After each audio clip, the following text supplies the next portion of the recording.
ఈసారి వైసీపీకి ఎన్ని సీట్లు వచ్చే అవకాశాలు ఉన్నాయి? 107 నుంచి 115, ఇంకా వస్తే ఇంకో 10 వస్తాయేమో. అంటే ఇది కూడా మీ స్ట్రాటజీ ప్రకారం చెప్తున్నారా, ఆస్ట్రాలజీ ప్రకారం చెప్తున్నారా? రెండు కలుపుతానండి. ఆంధ్రప్రదేశ్ తెలుగు రాష్ట్రాల్లో ఉన్న ఏకైక మేధిని జ్యోతిష్యుడు నేను ఒక్కడినే. Open challenge. ఎంత సంఖ్య చెప్పారు ఇందాక? 107 నుంచి 115. ఇది తప్పితే నేనే జూన్ 4 ఇక్కడికి వస్తాను. నేను జూన్ 4న కౌంటింగ్ రోజున క్యూబ్ టీవీలో కూర్చుంటాను. ఆరో తెలిసిపోతుంది కదా.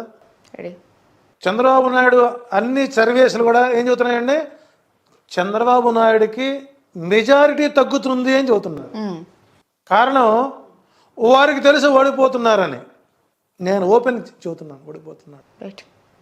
ఒక అనలిస్ట్ తాను తీసుకున్నటువంటి లైనప్ మారకూడదండి. గుడివాడ నుంచి కొడాలి నాని ఓడిపోతారనే ప్రచారం సాగుతుంది. దాని గురించి మీరు? 13,600 ఓట్లపై మెజారిటీతో గుడివాడలో నాని గెలుస్తున్నాడు. తెలుగుదేశం పార్టీ పూర్తి పేరు పలకలేరు, తన పేరు తాను చెప్పుకోలేడు. మేము ఆ రోజున తెలుగుదేశం పార్టీ మీటింగ్ పెడితే బాబు 300 రూపాయలు ఇచ్చి మేము నుంచున్నాం రోడ్డు మీద. సార్ 300 ఇస్తున్నాం సార్, లోపల కూర్చోండి సార్. అక్కడ గుడివాడలో నానికి మాస్ ఫాలోయింగ్ ఉంది. కానీ కొడాలి నాని చూసి అక్కడ ఓటేయట్లేదండి. రాజశేఖర్ రెడ్డి అనేటువంటి వ్యక్తి ఆనాడు కొడాలి నాని తెలుగుదేశం పార్టీలో ఉన్నప్పుడు, తాను సీఎంగా ఉన్నప్పుడు అక్కడ నీటి ఎద్దడిని తీర్చినటువంటి ఏకైక భగీరథుడు గుడివాడ ప్రజలకు వైఎస్ రాజశేఖర్ రెడ్డి. కొన్ని వందల కుటుంబాలకి, వేల కుటుంబాలకి వాటర్ సప్లై చేశారండి. నీళ్ళు ఇచ్చిన వాడు ధర్మాత్ముడు అంటారు, దేవుడు అంటారు. అవును. ఈ రోజున గుడివాడలో నీటి ఎద్దడి లేకుండా పోయిందంటే దానికి కొడాలి నాని యొక్క ప్రోత్సాహం, రాజశేఖర రెడ్డి యొక్క సహకారం. Right sir. జాతకం ప్రకారంగా పవన్ కళ్యాణ్ గారి రాజకీయ భవిష్యత్తు ఎలా ఉండబోతుంది? అసలు పిఠాపురంలో ఆయన గెలుపుందా? గెలవడు, స్ట్రైట్ మాట. ఆయన కూటమిలో ఆయన తప్ప ముగ్గురు గెలుస్తారండి. ఎవరండి? పవన్ కళ్యాణ్ తప్ప ఒక ముగ్గురు గెలుస్తారు. అది వాళ్ళ సొంత ఇమేజ్తో. అందుకే బాబు మీరు రాకండి, మేము చూసుకుంటామని చెప్పుకుంటున్నారు. నిన్న దామచర్ల జనార్దనం ఒంగోలులో నారా లోకేష్ యూత్తో యువగళం పెట్టాడు. మళ్ళీ పబ్లిక్ పిల్లలు యువత ఎక్కడెక్కడ ఉందండి, ఓపెన్గా స్టేట్మెంట్ ఇచ్చారు. ఇప్పుడు సెలవులు వచ్చాయి, లేకపోతే హాల్ నిండేది. ఎవరు? దామచర్ల. అర్థం ఏంటి? అక్కడ ఎవరు లేరని. ఏదో ర్యాంప్ ఒక ఏదో ఉంచాడు, క్యాట్ వాక్. ఆ క్యాట్ వాక్ చేయడానికి కూడా అక్కడ పబ్లిక్ లేరు, ఈయన అందాన్ని చుట్టానికి కూడా. కాబట్టి పవన్ కళ్యాణ్ అనే వ్యక్తి రాజకీయ సమాధి అయిపోయింది. రేపొద్దున సినిమా రంగానికి కూడా ఆయన దూరంగా ఉండే అవకాశాలు బలకుంటాయి. చివరికి హరిలో రంగ హరి చెప్పు కూర్చోటమే. సో రాజకీయ భవిష్యత్తు అనేది తనకు తానుగానే ఒకటి గుర్తుపెట్టి, మనం ఎవరూ చెప్పక్కర్లేదండి, మనం ఎవరు చెప్పక్కర్లేదు. చంద్రబాబు నాయుడు గారే పవన్ కళ్యాణ్కి రాజకీయ సమాధి చేస్తున్నాడు. ఆ వర్మ గారేతోనే పవన్ కళ్యాణ్ని సమాధి చేయిస్తున్నాడు. పవన్ కళ్యాణ్ గెలిస్తే వర్మకి ఏముంటుంది అక్కడ? కాబట్టి వర్మ గారికి ఏం చెప్పాడు, నువ్వు పవన్ కళ్యాణ్ ఓడించుకొని రా, నీకు ఎమ్మెల్సీ ఇస్తా. దట్స్ ఇట్, అంతే. జగన్ గారు మరోసారి అధికారంలోకి వస్తే రాష్ట్రం ఎలా ఉండిపోతుంది? రైట్, మంచి ప్రశ్న. 2 సంవత్సరాల కరోనా సమయంలో కూడా ఆర్థిక ఇబ్బందులు ఉన్న సమర్థవంతంగా నడుపుకొచ్చాడు. ఏమన్నా ఒక మాట, ఒక చిన్న లాజిక్ చెప్తాను. అంత్యోదయ పథకం ఉంది కేంద్ర ప్రభుత్వం. దేనికోసం పెట్టింది? ప్రభుత్వం ద్వారా అందవలసినటువంటి పథకాలు ఏవైతే ఉన్నాయో దేశం చివరకు అందాలి. ఇక్కడ సంక్షేమము, స్వస్థత. ఫస్ట్ దారిద్ర్య దిగువ రేఖ నుంచి గ్రాఫ్ పెంచాలా. విజయవాడలో BRTC రోడ్లో గత 5 సంవత్సరాల క్రితం దరిదాపు ఆ రోడ్లో 5-6 వేల మంది పడుకునేవాళ్ళు అండి, యాచకులు. 5-6 వేల మంది పడుకుంటారు. ఈ రోజున మనం చూస్తే, గట్టిగా చూస్తే 10 మంది పడుకోవట్లేదు. వాళ్ళకి కూడా వసతులు ఏర్పాటు చేశాడు. కానీ ఇక్కడ బడుగు బలహీన వర్గాలని బలవంతపు వ్యక్తులుగా మార్చాడు. ఈ రోజున వాళ్ళు కూడా తల పైకెత్తుకొని రాజ్యాంగబద్ధ పదవుల్లో అగ్రవర్ణాల వారితో పోటీ పడే విధంగా తీసుకొచ్చాడు. బడుగు బలహీన వర్గాల పిల్లలు 3rd క్లాస్ నుంచి టెట్ క్లాసులు చక్కటి ఇంగ్లీష్ ఐబీ చదువుతున్నారు. అగ్రవర్ణాల పిల్లల కంటే బడుగు బలహీన వర్గాల పిల్లలు భాష మాట్లాడుతూ ఐక్యరాజ్య సమితి దాకా పిల్లలు వెళ్ళారు అని అంటే అది అభివృద్ధి కాదు అని అంటారా? ఆడపిల్లలు స్కూల్కి హోందాగా వెళ్తున్నారు, ధైర్యంగా వెళుతున్నారు. వాళ్ళకి పూర్తి స్థాయిలో సంరక్షణ ఇచ్చాడు, మంచి ఆహారం ఇచ్చాడు. ఒక కుటుంబంలో ఒక ఎడ్యుకేటర్ తయారైతే ఆ కుటుంబం అభివృద్ధి కాదా? నేను ఒకటే అప్పీల్ చేస్తానండి. నేను అమిత్ షా మాట్లాడారు, తెలుగు భాష నశించిపోయింది తెలుగుదేశం. ముందు నువ్వు తెలుగు భాష నేర్చుకునిరా అంటే, తెలుగు భాష గురించి నీకు తెలియనప్పుడు ఎట్ట మాట్లాడతావు? మరి నువ్వు ఇంగ్లీష్ ఎందుకు మాట్లాడతావు? తెలుగు ఆంధ్రప్రదేశ్ తెలుగు మాట్లాడాలి కదా. అంటే ఇంగ్లీష్ ఎలా ఉంటే చంద్రబాబు నాయుడు ఇంగ్లీష్ మాదిరిగా ఉండాలి, లేకపోతే లోకేష్ గారు ఇంగ్లీష్ భాషలా ఉండాలి. ఐఆమ్ గోయింగ్ టు బజార్, ఐసీఏ పాము బట్ అయితే కొట్టేవాడిన కానీ దుడ్డు కర్రా చేయమే నహి హై. ఇది ఇంగ్లీష్, రెపటెక్స్ ఇంగ్లీష్. ఈ రోజున ఆ చిన్న పిల్లలు ఇంగ్లీష్లో మాట్లాడుతుంటే వీళ్ళకి బాధగా ఉందండి, ఈ భాష నాకు రాకపోయినే. రైట్, మీరు ఇందాక అభివృద్ధి గురించి మాట్లాడారు కదా సార్. సో కొన్ని స్పీచెస్ నేను కూడా ఫాలో అవుతుంటాను కాబట్టి కొన్ని షార్ట్లో చూసాను నేను. హైపర్ ఆది ఒక వ్యాన్లో ఉండి అంటారు, అమ్మఒడి మీకు ఇచ్చాడు, మీ ఇళ్లలో మీ మొగుళ్ళకేమో అక్కడ మద్యపానం నిషేధం అని చెప్పి దాని మీద పెంచాడు, ఆయన మీ దగ్గర కింద నుంచి ఇస్తున్నాడు, పైనుంచి మీకు వేస్తున్నాడు అని ఒక షార్ట్ చూశాను. సో అభివృద్ధి ఆయన అధికారంలోకి ఎంటర్ అవ్వగానే మద్యపానం నిషేధం అని అన్నాడు, ఇప్పటి వరకు అది అవ్వలేదు. ఇంకా చీప్ బ్రాండ్స్ పెట్టి మీ మొగుళ్ళని హతమారుస్తున్నాడు, ఇండైరెక్ట్గా ఆయన చంపుతున్నాడు అనేసి అంటారు. డైఫర్ అది అసలు ఇంతకీ వాడి బ్యాక్గ్రౌండ్ ఏంటి, వాడి క్యారెక్టర్ ఏంటి, వాడు ఏ స్టేజ్ నుంచి వచ్చాడు? రెండోది, మరి పిచ్చిమండ అక్కడక అమ్మ ఒడి పథకం పెట్టింది అది కేవలం ఆడవాళ్ళ అకౌంట్లోకి వెళ్తున్నటువంటి జ్ఞానం కూడా నీకు తెలియపోతే ఎట్లాగా? నేనే క్యాష్ వెళ్తల్లా. అవును, ఆడవాళ్ళ అకౌంట్లో డబ్బులు ఈ రోజులో ఏ ఆడ మనిషి తన మొగుడికి ఇస్తుందండి? So rare. దాచుకుంటున్నారు. ఈ డైఫర్ ఆదికి కూడా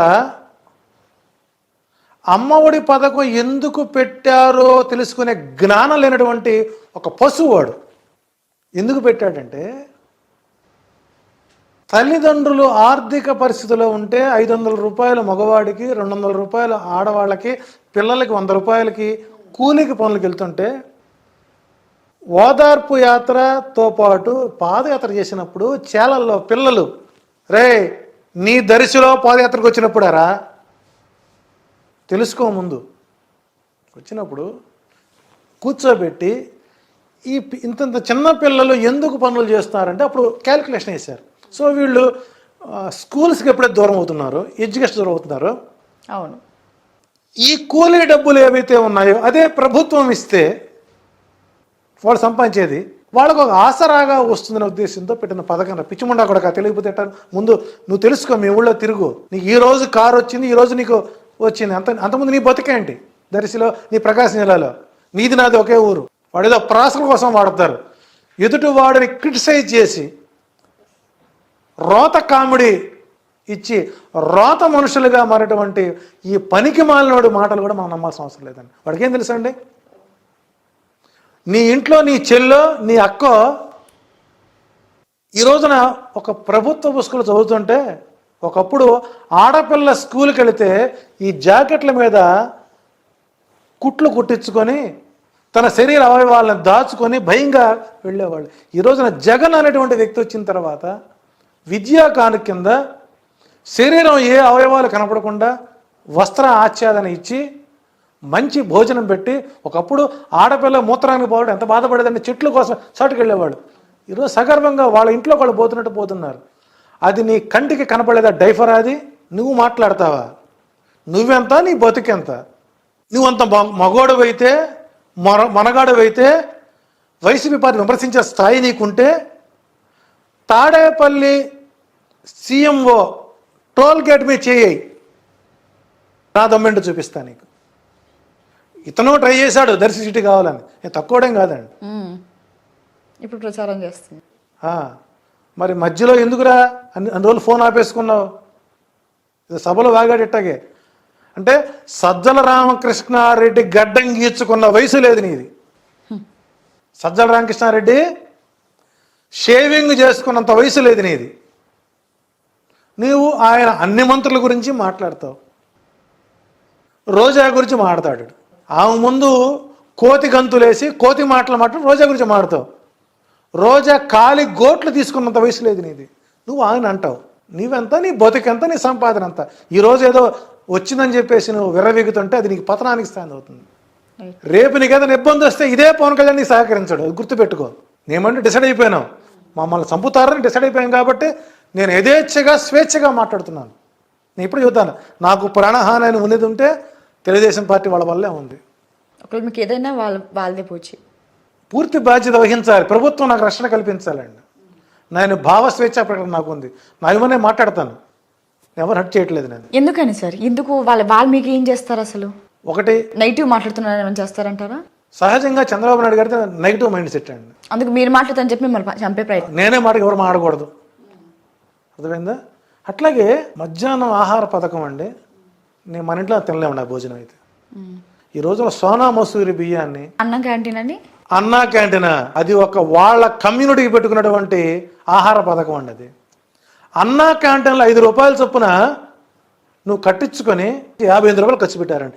58 ప్లస్ 5 రూపాయలు 62 రూపాయలు నీవు ప్రభుత్వ ధనాన్ని దుర్వినియోగం చేసి 5 రూపాయలకి అన్నా క్యాంటీన్లు పెడతావా? నీ పరిపాలనలో కూడా అడుక్కు తినేవాళ్ళు, అన్నం పట్టని వాళ్ళు ఉన్నారనేగా నీ ఉద్దేశం. ఈ దరిద్రం చూపించింది నువ్వేగా. తిన్నది ఎవరండి? అన్నా క్యాంటీన్ తిన్నెవరు? బడుగు బలహీన వర్గాలు తినలేదండి. నేను ప్రత్యక్షంగా వాళ్ళ కమ్యూనిటీ వాళ్ళ కారులో కూర్చొని వెళ్తున్నాం. ఒక ఆమె ఫోన్ చేసింది, అక్క నేను అన్నా క్యాంటీన్ దగ్గర ఉన్నా, బాగుంది అక్క భోజనం, ఇక్కడ సాంబార్ అన్నం పెరుగన్నం పెడుతున్నారు, ఇంతకంటే ఎక్కువ తింటా ఇక్కడ నవటల హోటల్లో, ఇక్కడికి వచ్చే కంద మనలు ఉన్నారు, నీ వాళ్ళు తిన్నారు అన్న క్యాంటీన్లో, నీ వాళ్ళ కోసం పెట్టుకున్నావు అన్న క్యాంటీన్లో, నీ జన్మ కౌంటర్ కోసం పెట్టావు అన్న క్యాంటీన్లో. 5 బడుగులు తింటే 95 మంది నీ వాళ్ళు తిన్నారు, నీ వాళ్ళకి నువ్వు పెట్టుకున్నావు. ఎందుకు సార్ అక్కడ తిరిగే బీదవాళ్ళు కాకపోతే లేదా మేము మిడిల్ క్లాస్ వాళ్ళు కూడా ఒకటి గుర్తుపెట్టుకోండి, విజయవాడలో అలంకార టాకీస్ దగ్గర రోజుకి కొన్ని వందల మందికి ఉచితంగా అన్నం పెట్టేవాళ్ళు ఉన్నారండి. వాళ్ళు ఉచితంగా పెట్టారు, 5 రూపాయలు తీసి పెట్టావు. నువ్వు గొప్ప, వాళ్ళు గొప్ప. ఇందాక మనం ఆ మాటలో కట్ అయింది, మీకు ఎందుకు ప్రాణహాని ఉంది టీడీపీ వల్ల? అంటే చంద్రబాబు ఓడిపోతాడని చెప్పాను, చంద్రబాబు ఓడిపోతున్నాడని చెప్పాను. ఓడిపోతున్నందుకే మిమ్మల్ని చంపుతారు. టార్గెట్ చేశారండి, రిక్కిలు పెట్టారు. ఎలాంటి ఎదుర్కొన్నారు వాళ్ళ వల్ల మీరు? నేనే ఛాలెంజ్ ఇచ్చా, టీడీపీ ఆఫీస్ దగ్గర వచ్చి నుంచుంటా, చంద్రబాబు నాయుడు గారి హెరిటేజ్లోని బటర్ మిల్క్ తాగుతూ నుంచుంటా, చంపేవాళ్ళు చంపండి. మీకంటే ఇంకా ఘోరంగా వాళ్ళని గలీజ్గా అబ్యూజ్గా మాట్లాడిన వాళ్ళు ఉన్నారు, మరి వాళ్ళని కూడా ఏం చేయలేదు కదా మిమ్మల్ని. అంటే నేను ఇక్కడ అంటే ఇది కమ్యూనిటీ వల్ల మిమ్మల్ని చంపుతారా? 2 వ్యక్తులు మాత్రమే బాహాటకంగా ప్రచారం చేస్తున్నాం. ఒకటి Jwalapuram Srikanth, endowments advisor, then నేను. ఇద్దరమే మా ఇద్దరం సమస్య ఎదుర్కొంటున్నాం. ఇద్దరు ఎప్పుడైనా ఎదుర్కొన్నారా? 2004వ సంవత్సరంలో వైఎస్ రాజశేఖర రెడ్డి గారు గెలుస్తున్నారు అన్నప్పుడు మలక్పేటలో నా ఆఫీసులో ధ్వంసం చేసిన వాళ్ళు టీడీపీ కార్యకర్తలు కాదా? మీకు ప్రూఫ్ ఉందా? పబ్లిక్ డొమైన్లో ఉన్నాయండి, మీడియా కవరేజ్ చేసింది. వాళ్ళే చేశారని ప్రూఫ్ ఉందా? జెండాలు కట్టుకొస్తే ఎవరనుకోవాలి? ఏ జెండా? టీడీపీ జెండా వేసుకుని వచ్చారా? 2009లో బొటాబటి మీద 155 సీట్లతో మరలా తిరిగి రాజశేఖర రెడ్డి గెలుస్తున్నారు అన్నప్పుడు కారు అద్దాలు బగలు కొట్టారు టోల్గేట్ దగ్గర, అప్పటికి నందిగామ దగ్గర. వాళ్ళే. కానీ ఆ రోజున భయపడలేదు, నా ఇమేజ్ పెంచారు. 2014లో టీడీపీ గెలుస్తుంది అని చెప్పాను. ఇప్పుడు కొంతమంది వైసీపీ అధికారులు వాళ్ళు కొట్టారు. 2019లో తిరిగి మళ్ళీ అధికారంలోకి వైసీపీ వస్తున్నాం, ఆ రోజున ఇబ్బంది పెట్టారు టీడీపీ వాళ్ళు. 24లో వస్తుందనని ఇబ్బంది పెడతారు. ఇది ఈసారి నేను వాళ్ళకి దొరకకుండా కారులోనే తింటున్నాం, కారులోనే పడుకుంటున్నాం, కారులో చాప దిండు దిప్పటి బకెట్ పెట్టుకున్నాం, ఒక కెమెరా పెట్టుకున్నాను, నా వాయిస్ని ఇస్తున్నాను. రైట్. వైసీపీ వాళ్ళు కొట్టారని ఇందాక అన్నారు, మరి మళ్ళీ ఇప్పుడు మీరు వైసీపీకి సపోర్ట్ చేస్తున్నారు. ఎవరికి నొప్పి వస్తే వాళ్ళు కూడా సహజం అండి, అది ఈ రోజున నాకు అవకాశం వచ్చింది అంటే నేను అన్ని పార్టీ అతీతుడిగా ఉంటాను నేను. ఇప్పుడు నేను చెబుతున్నప్పుడు అయ్యా నీకు ఇబ్బందికరంగా ఉందని మంచి మాట చెప్పినప్పుడు నువ్వు దాన్ని మార్చుకోకపోతే నీ తప్పు. అక్కడ స్పీడ్ లైన్ ఉంటుంది, అవును, 80 కిలోమీటర్ స్పీడ్తో వెళ్ళమంటారు, 120 పోతే అక్కడ ఇబ్బందికరమైన ఇండికేషన్ ఇచ్చారు నీకు, దాన్ని మీరు ఎందుకు పాజిటివ్గా తీసుకోవటం లేదు అంటే మీకు వ్యతిరేకంగా మాట్లాడితే వాళ్ళని హతమారుస్తూ ఉంటారు. ఇది నీ పార్టీ యొక్క లైనప్. రైట్. సో కాబట్టి ఏదైనా చేయని సిద్ధం, జగన్ సిద్ధం, నేను సిద్ధం దేనికైనా సరే. సో కాబట్టి ఇక్కడ డైఫర్ ఆది గురించి మనం చాలా తక్కువ మాట్లాడుకుంటున్నాం, చాలా ఎక్కువ మాట్లాడుకున్నాం ఆయన గురించి. ఎందుకంటే అతను పెద్దవాడిని చేయకూడదు మనం. వాడేవాడండి ఎదుటివాడి పర్సనాలిటీ మీద రుచి జోకులేసుకున్నవాడు కూడా వాడు రైటరు, వాడు ఒక యాక్టర్. అది మన దౌర్భాగ్యం. జనాలు ఎంటర్టైన్మెంట్ చేస్తున్నారు కాబట్టి ఆయన ఎంటర్టైన్ అవుతున్నాడు. వాడి మాట్లాడినవాడు వీళ్ళంతా నీతిగా ఆలోచించాలి. అలాంటి వాళ్ళని సభ్య సమాజం ప్రోత్సహించకూడదండి. కాబట్టి డైఫర్ ఆది మాటలు నా దృష్టిలో వర్గం చెప్పాలంటే ఆడ గజ్జి కుక్క అని చెబుతాను నేను, పిచ్చి కుక్క. సార్ ఇంకా చివరిగా రోజా గారి గెలిపోవటం గురించి చెప్పండి. సో రోజా గారు ఒక 1 week back half an hour మీట్లో కొన్ని నిమిషాలు చెప్పుకొచ్చిన గ్రహ ఫలితాలు గోచార ఫలితాలు వ్యతిరేకంగా ఉన్నప్పుడు దైవ బలం సహకరిస్తుంది. సో ఇక్కడ అకాల్డెడ్ సైన్స్ పూర్తి స్థాయిలో సహకరిస్తుంది. సో వ్యతిరేకత అనేటువంటిది వ్యతిరేకం ఉన్నతోడు పోలింగ్ బూత్లో ఓటేయడు, ఆడు ఓట్లు లేనివాడే మాట్లాడతాడు అక్కడ. సో కాబట్టి ఇక్కడ రోజా గతం కంటే మెరుగైనటువంటి ఓటు శాతంతో అంటే లాస్ట్ రౌండ్లో గెలిచే అవకాశాలు ఉన్నాయి, ఇబ్బంది ఏం లేదు. అంబటరాంబాబు గారి వారం క్రితం ఒక ఛానల్కి ఇస్తూ అతను ఓడిపోతున్నాడని చెప్పాను. మా పవన్ కళ్యాణ్ పుణ్యం అని అంబటరాంబాబుని కూడా గెలుపుకు అవకాశాలు దగ్గర తీసుకొచ్చాడు. సో ఆయన దాన్ని రికవరీ అవుతున్నారు. ఓవరాల్గా ఆంధ్రప్రదేశ్లో చంద్రబాబు నాయుడు, పవన్ కళ్యాణ్, లోకేష్, బాలయ్య బాబు, పురంధరేశ్వర్ గారు ప్లస్ మోడీ, అమిత్ షా గారు ఈ షడ్గ్రహ కూటమి 6 గ్రహాలు కలిసి మాపై పూర్తిగా ఆశీర్వచనం ఇచ్చి జగన్మోహన్ రెడ్డిని గెలిపించే ప్రయత్నం ఈ కూటమి చేస్తుంది. కాబట్టి వారు చక్కగా ఉండాలి, వారు ఈ 15 రోజులు హ్యాపీగా ఉండాలి, వైసీపీని గెలిపించాలని నేను భగవంతుని ప్రార్థిస్తున్నాను. Thank you sir, thank you so much. ఇప్పుడు ఆపరేషన్ లేకుండానే మోకాళ్లకు ప్లాస్మా ట్రీట్మెంట్. మీ ఆర్థోపెడిక్ సమస్యలన్నిటికీ రోబోటిక్ టెక్నాలజీ ద్వారా తక్కువ ఖర్చుతో శాశ్వత పరిష్కారం. Free consultation. ప్రతి ట్రీట్మెంట్ పై 20% డిస్కౌంట్. ఈ ఆఫర్ కొద్ది రోజులు మాత్రమే. త్వరపడండి. V9 hospitals 9281465842.